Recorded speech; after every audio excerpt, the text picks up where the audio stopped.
우리 하나님 아버지와 또 그리스도 예수 우리 주께로부터 은혜와 긍휼과 평강이 넘치기를 축원합니다. 지난 주일에 여러분들과 말씀을 함께 보았을 때 사도란 어떤 존재인가 그 말씀을 가지고 나눴었죠.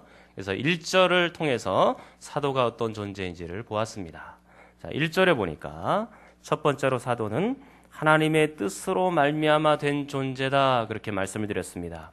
하나님의 뜻은 하나님의 계획, 또 하나님의 생각, 하나님의 경륜 이런 단어와 다 비슷한 단어입니다. 그래서 하나님의 뜻대로 부름받은 사람이 바로 사도입니다. 자, 그리고 나서 사도란 어떤 존재인가? 그리스도 예수 안에 있는 생명의 약속대로 그랬습니다.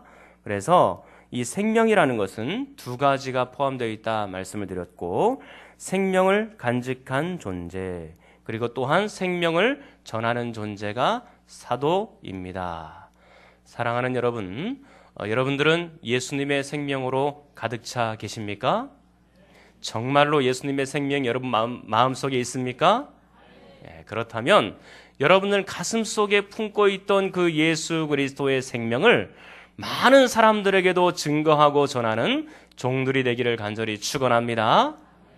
자, 이렇게 해서 지난주일 복습을 마쳤고, 이제 오늘 말씀 제목이 어떻게 됩니까? 다 같이 한번 읽어보겠습니다. 시작. 오늘은 사도는 누구를 위해 존재하는지 그것을 여러분들과 함께 나눠보겠습니다. 1절 말씀을 세 부분으로 끊어서 읽으면 이 사도가 어떤 존재인지를 잘 알 수 있습니다. 누구를 위한 존재인지 한번 보겠습니다. 하나님의 뜻대로 말미암아 거기서 한번 끊고, 그리스도 예수 안에 있는 생명의 약속대로 거기서 한번 끊고, 그리스도 예수의 사도된 바울은 그랬습니다. 이 마지막 부분이 사도가 누구를 위해 존재하는지를 우리에게 보여주고 있는 겁니다. 자, 여러분, 누구의 소유로 되어 있습니까? 예수의 사도 그랬습니다. 그리스도 예수의 사도다라고 소유격으로 표현하고 있습니다. 그래서 사도는요, 예수님의 소유예요. 그리고 예수 그리스도를 위하여 일하는 존재가 사도입니다. 이 사도를 이제 헬라어로 우리가 표현을 한번 해보는 것들이 참 필요하겠다 생각이 드는데요. 여러분들이 아마 많이 들어보셨을 겁니다. 사도하면 헬라어로는요, 아포스톨로스라는 단어입니다. 다시 한번요, 아포스톨로스. 그런 단어가 이제 헬라어 원문의 사도라는 의미인데, 이것의 원 의미는 뭐냐면 보냄을 받은 자, 사자, 그런 의미가 있는 겁니다. 그러니까 예수님의 생명을 잘 간직했다가 보냄을 받아서 예수님의 생명을 전달하는 사람이 바로 사도, 아포스톨로스라는 단어인 것입니다. 여러분들 군대에 가면 전령이라는 것이 있습니다. 전령은 뭐 하는 사람인가요? 명령을 받아서 전달하는 사람이 전령이거든요. 그러면 사도도 이와 비슷한 것입니다. 그리고 여러분들이 사극 같은 걸 보시면 그 왕의 명령을 또 서찰을 품속에 잘 품고 이 말을 타고 막 달려가서 누군가에게 탁 증거하지 않습니까? 어명이요! 막 이런 얘기 하지 않습니까? 그래서 그 어명을 전달하는 사람이 또 있습니다. 이런 것과 비슷한 것입니다.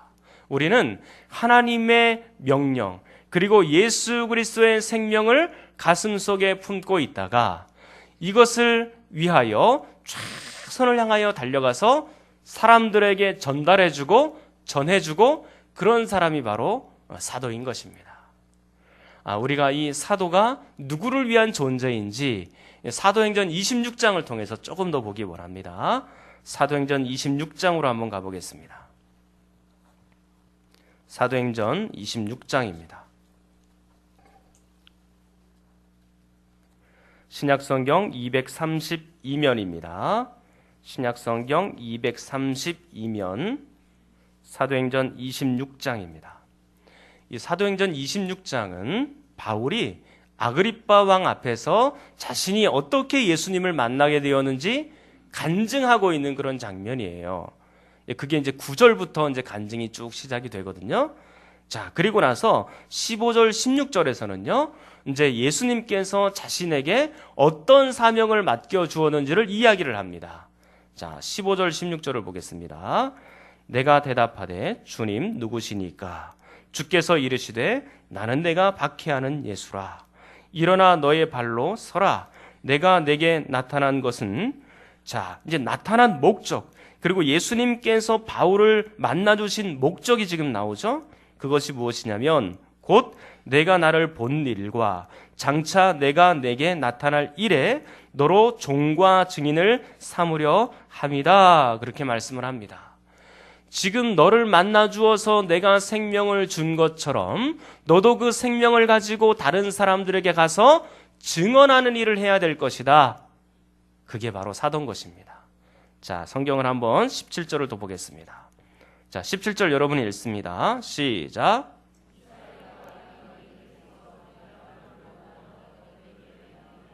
맨 끝에 보니까 단어가 보네어라는 단어가 나오죠. 이 보네어라는 단어를 헬라어로 보면 아포스텔로입니다. 어디서 많이 들어보지 않으셨습니까? 그렇죠. 사도할 때 아포스톨로스였죠. 근데 이 보네어는 동사형으로 기록이 된 겁니다. 아포스톨로스는 명사형으로 사도라고 이렇게 말한 거고, 보네어라는 것은 동사형으로 기록이 된 겁니다. 그래서 이 바울을 지금 사도로 부르심을 하나님께서 하고 있고, 그리고 사람들에게 보내고 있다라는 겁니다. 근데 보내긴 보내는데 누구에게, 어떤 사람들에게 구체적으로 보내는가라는 게 중요한 거죠. 자, 18절 말씀을 한번 보겠습니다. 어떤 사람들에게 보내지고 있는지를 봅시다. 자, 18절을 읽습니다. 시작.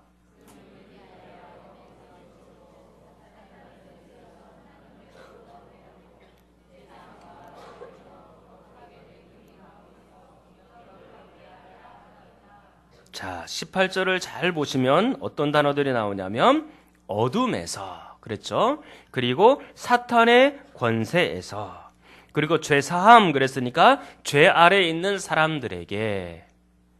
사랑하는 여러분, 사도가 그럼 누구에게 보냄받은 것이죠? 어둠 속에 있는 사람들에게, 사탄의 권세 아래에 있는 사람들에게, 아직도 죄 아래에 있는 사람들에게 보냄을 받아서 예수 그리스도의 생명을 전하는 사람들이 바로 사도, 아포스톨로인 줄 믿습니다. 하나님의 명령을 받아서, 보냄을 받아서 예수님의 생명을 잘 전달하는 사람들이 바로 아포스톨로스예요. 그 사람들이 바로 사도인 것입니다. 사랑하는 성도 여러분, 그렇다면 목자는 누구를 위해 존재하는 사람일까? 그리고 목회자는 누구를 위해서 존재하는 사람일까요? 그것은 사도와 비슷한 것입니다. 예수 그리스도의 소유라 그랬으니까 예수님을 위해서 존재하는 사람들이 목사인 줄 믿습니다. 그리고 예수 그리스도의 소유로, 그리고 예수 그리스도의 종으로 부름받은 사람들이 바로 목사들이에요. 근데 성도들도 마찬가지입니다. 여러분들은 하나님의 종으로 부름받은 사람인 줄 믿습니다. 여러분들은 세상의 종이 되어서는 안 됩니다. 사단의 종이 되어서도 안 됩니다. 어둠 속에서 여전히 머물러 있는 사람들이 되어서도 안 됩니다. 죄 아래 놓여 있는 사람들이 되어서도 안 됩니다. 우리는 그런 사람들이 아니에요. 우리는 오직 하나님의 종인 줄 믿습니다.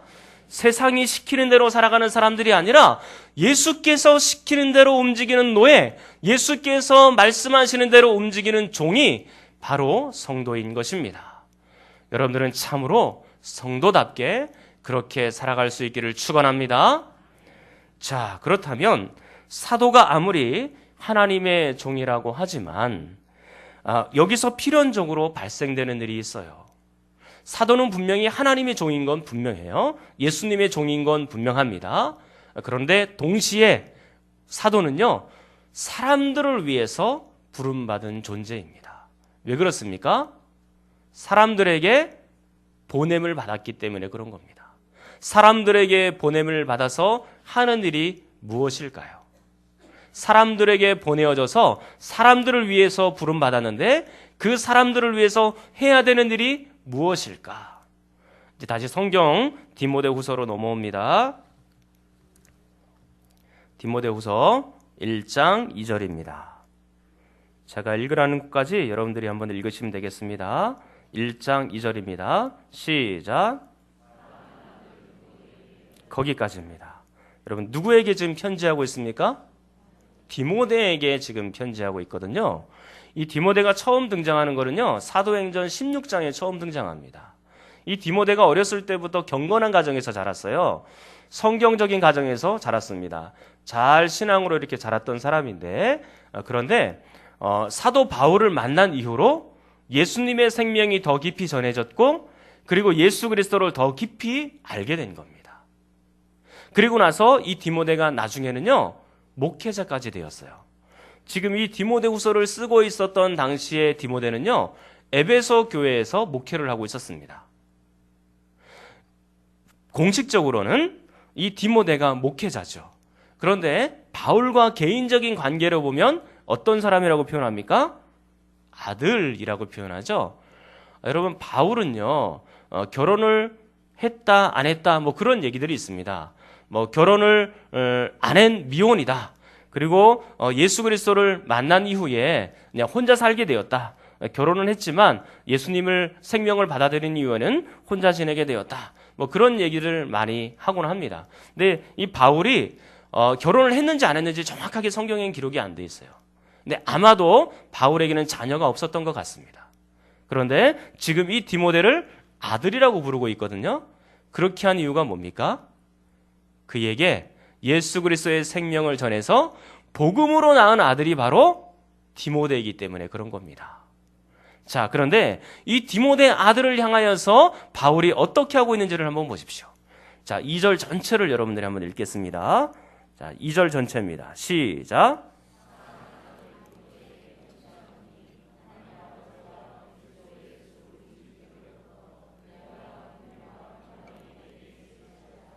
지금 어떻게 하고 있습니까, 바울이? 은혜와 긍휼과 평강이 넘치기를 기원하고 있죠? 네, 그렇습니다. 이렇게 사도라는 것은요, 사람들에게 보냄을 받아서 은혜와 긍휼과 평강을 전하는 사람들이 바로 사도인 줄 믿습니다. 여러분, 이 사도가요, 바울 사도가 늘 이 편지를 쓸 때마다 은혜와 평강이 있기를 간절히 원합니다 라고 편지를 항상 서두에 그렇게 인사한 바를 거의 쓰거든요. 근데 이게 상투적인 게 아니에요. 저도 여러분들에게 설교를 시작할 때 은혜와 평강이 넘치기를 바랍니다 하고 맨날 그렇게 얘기를 하잖아요. 근데 그게 상투적으로 그냥 표현하는 게 아닙니다. 여러분 잘 들어보시면 그 앞에 수식어가 조금씩 변해 있다는 것을 알게 됩니다. 그리고 여러분들이 은혜와 평강을 진짜 누리기를 바라는 사도의 심정과 저의 심정이 그 가운데 다 녹아져 있는 겁니다. 자, 그렇다면 사랑하는 성도 여러분, 목사란 누구를 위한 존재일까요? 첫 번째로는요, 예수 그리스도의 소유라 그랬으니까 예수님을 위한 존재지요. 그리고 두 번째는 누구를 위한 존재입니까? 네, 바로 여러분들을 위한 존재입니다. 여러분들을 위해서 제가 어떻게 해야 될까요? 하나님 아버지와 그리스도 예수 우리 주 안에 있는 은혜와 긍휼과 평강을 선포하고 가르치고 기도하는 존재가 바로 목사다라는 것입니다. 여러분 지금 여기에 은혜와 긍휼과 평강이라는 단어가 나오는데요. 이 단어는요, 관계적인 단어예요. 관계 안에서만 볼 수 있는 단어입니다. 여러분, 은혜가 무엇일까요? 은혜라는 것은요, 도무지 받을 자격이 없는 자에게 주어지는 하나님의 선물과 같은 것입니다. 자, 다시 한번요. 도무지 자격이 없는 자에게 주어지는 하나님의 선물입니다.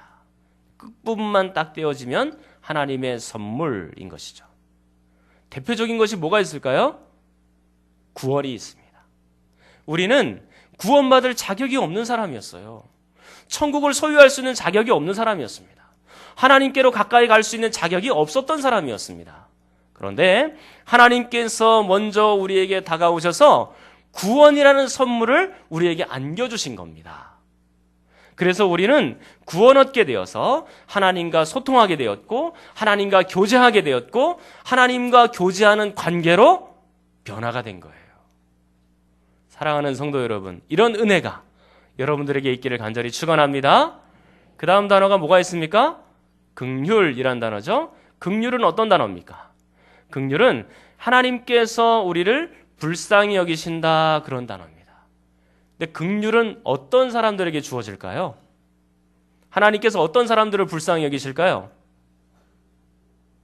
자, 한번 따라하겠습니다. 하나님과 관계에 있는 사람들에게 주어진다. 아무에게나 하나님의 긍휼과 불쌍히 여기심이 임하는 게 아닙니다. 하나님과 관계에 있는 사람들에게 주어지는 겁니다. 그게 누굽니까? 여러분들이죠. 성도들이죠. 하나님과 관계에 있는 사람들을 하나님이 불쌍히 여기시는 거예요. 저는 할 수만 있다면 하나님께서 나를 좀 불쌍히 여겨주셨으면 좋겠어요. 저는 하나님 앞에 늘 기도할 때마다 하나님 나를 불쌍히 여겨주세요. 나를 긍휼히 여겨주세요. 저는 하나님 없으면 안 되는 것 알지요. 하나님만 전적으로 의지합니다. 하나님만이 나의 전부입니다. 그렇게 하나님 앞에 날마다 기도해요. 하나님 앞에 그렇게 의존하고 하나님만이 나의 전부인 것처럼 살아가고 하나님이 안 계시면 나는 안 되는 존재인 줄 믿고 하나님 나를 좀 불쌍히 여겨주십시오. 그렇게 기도하는 겁니다. 하나님이 나를 불쌍히 여겨주시면 내 인생 하나님이 책임져서 인도해 가시겠죠? 사랑하는 여러분들에게 이 하나님의 긍휼이 함께할 수 있기를 축원합니다. 그리고 또 하나가 있습니다. 무엇입니까? 평강이죠. 이 평강의 원래 의미는 어떤 단어냐면 전쟁이 없다, 그런 의미입니다. 이 고대에서는 전쟁이 굉장히 많이 일어났잖아요. 그래서 아주 기둥과 같은 가장들이 전쟁으로 끌려가는 겁니다. 사랑하는 아들들이 전쟁으로 끌려가는 겁니다. 그리고 전쟁으로 끌려가서 목숨 바쳐 생명 바쳐 막 전쟁을 하다 보면 생명을 잃는 경우가 얼마나 많아요. 그러니까 이 가족들에게는 항상 슬픔이 있는 거죠. 그런데 전쟁이 없는 상태니까, 샬롬의 상태니까, 에이레네 이런 단어인데 얼마나 기쁘겠어요. 모든 가족들이 얼마나 평강을 누리겠어요. 자, 그리고 이 평강이라는 단어에 대해서 조금만 더 한번 살펴보겠습니다. 로마서 1장입니다. 로마서 1장입니다. 로마서 5장입니다. 로마서 5장 1절. 신약성경 243면입니다. 로마서 5장 1절입니다. 로마서 5장 1절. 자, 여러분들이 한번 크게 한번 읽어보겠습니다. 시작.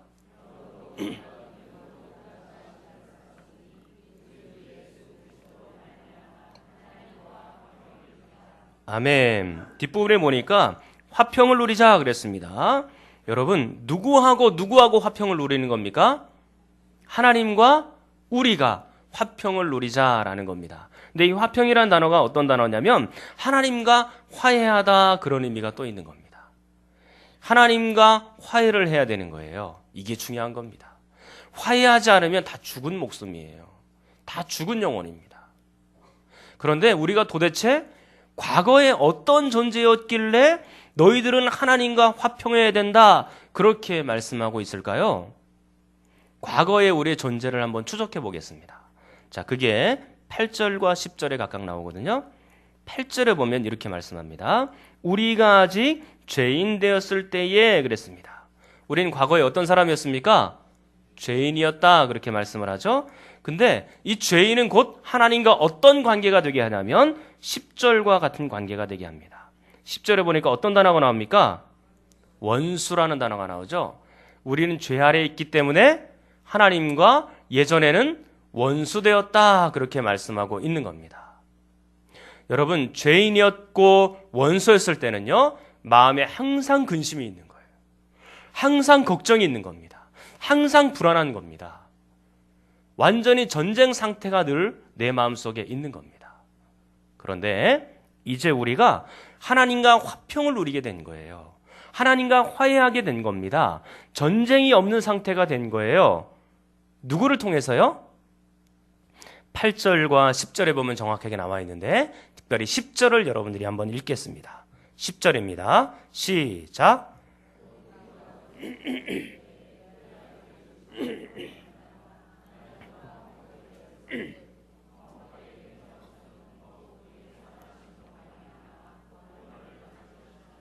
아멘. 지금 10절에 뭐라고 말씀합니까?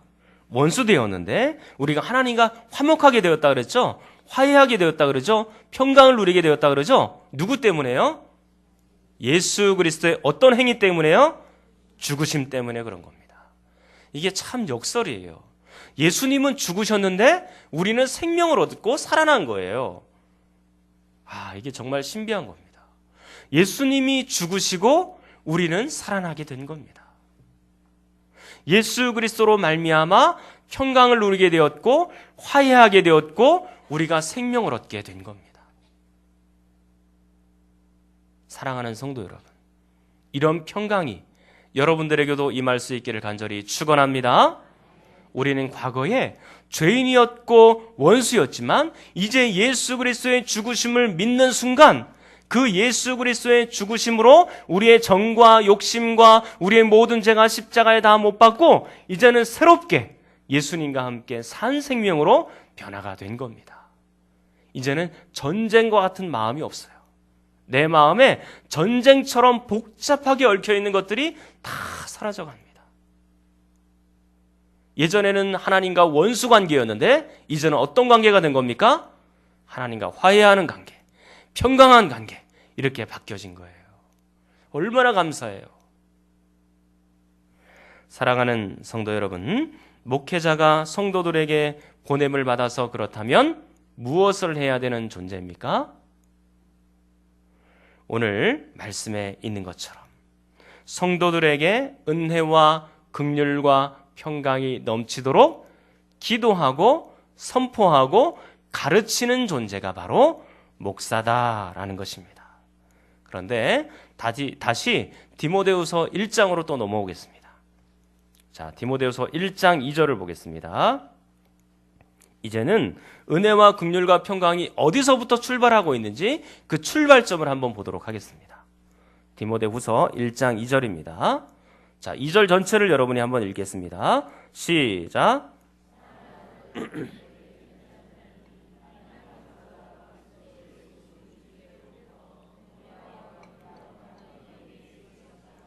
아멘. 은혜와 긍휼과 평강이 어디서부터 출발하고 있습니까? 사도 바울이에요? 그게 아니죠. 누구에서부터 나옵니까? 하나님 아버지와 또 그리스도 예수 안에서 나오는 겁니다. 사도라 그래서 긍휼과 은혜와 평강을 팍 나눠주지 못해요. 디모데에게 은혜와 긍휼과 평강을 팍 줄 수 있는 게 아닙니다. 오직 이것을 줄 수 있는 분은 누구뿐입니까? 하나님 아버지, 예수 그리스도 한 분뿐이에요. 그런데 다만 사도는 이런 일을 할 수 있습니다. 어떤 일을 할 수 있나요? 은혜와 긍휼과 평강이 사람들에게 임하도록 기도할 수 있고 선포할 수 있고 가르칠 수 있는 겁니다. 그렇다면 목사란 어떤 존재일까요? 똑같습니다. 목사란 여러분들에게 은혜와 긍휼과 평강을 나눠줄 수 없습니다. 하나님만 나눠줄 수 있어요. 근데 여러분들을 위해서 은혜와 긍휼과 평강을 선포하고 가르치고 기도할 수 있겠죠. 이게 사실은 목회의 본질인 겁니다. 여러분들이 어떠한 상황 속에서도 흔들리지 않고 하나님의 은혜를 공급받고 긍휼을 받고 평강을 누리며 살도록 만들어주는 존재가 바로 목사인 겁니다. 그렇다고 책임을 전적으로 다 저한테만 넘기시면 안 됩니다. 저는 그렇게 되기를 간절히 바라고 가르치지만 여러분들의 삶 속에서 이루어가는 것은 여러분들이 해야 되는 겁니다. 사랑하는 성도 여러분, 여러분들의 마음속에 슬픔이 있고 삶 속에서 아픔이 있고 몸도 건강하지 못하고 영혼도 피곤하고 곤고하고 눌림이 있고 어려움이 있다 할지라도 하나님께서 주시는 은혜와 긍휼과 평강이 넘치기를 축원합니다. 이제 말씀을 정리하도록 하겠습니다. 사도는 어떤 존재라고 말씀했습니까? 두 가지가 있죠. 첫 번째는 하나님의 뜻으로 말미암아 된 존재, 그리고 두 번째로는 생명을 간직하고 생명을 전하는 존재라 그랬습니다. 그러면 사도는 누구를 위해 존재합니까? 첫 번째로는 예수 그리스도를 위하여, 그리고 또 하나는 성도들, 사람들, 그리고 어둠 속에 갇혀있는 사람들에게 보냄받은 존재가 바로 사도인 겁니다.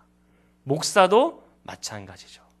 목사도 여러분들에게 보냄을 받아서 은혜와 긍휼과 평강을 위하여 기도하고 선포하고 가르치는 존재가 목사인 것입니다. 그리고 또 하나 여러분들이 반드시 기억해야 될 것이 있습니다. 여러분들은 하나님의 생명을 이미 누리신 분들이죠? 여러분들 이미 하나님의 은혜를 받고 계신 분들이죠? 하나님의 긍휼과 평강이 있는 분들이죠? 그렇다면 이제 어떻게 해야 될까요? 세상 사람들은 이 땅에서 너무나도 어둠 속에 갇혀 있는 사람들이 많습니다. 사탄의 권세 아래 있는 사람도 많고 죄의 권세 아래 있는 사람도 너무나 많습니다. 그 생명 없는 사람들에게 여러분들이 찾아가셔서 은혜와 긍휼과 평강을 선포하는 그런 종들이 되기를 간절히 축원합니다. 그렇게 하나님 앞에 간절히 원하면서 함께 기도하겠습니다. 통성으로 기도할 터인데, 하나님 아버지, 우리에게 하나님의 은혜와 긍휼과 평강이 넘치게 하심을 감사합니다. 우리 가정에도 우리 교회에도 은혜와 평강이 넘치게 하여 주시옵소서. 또한 우리가 먼저 이 은혜를 소유한 사람으로서 우리 이웃들에게도 은혜와 긍휼과 평강을 빌어주는, 가르치는, 선포하는 그런 사람들이 되게 하여 주옵소서. 우리 주여 한번 부르짖고 기도합니다.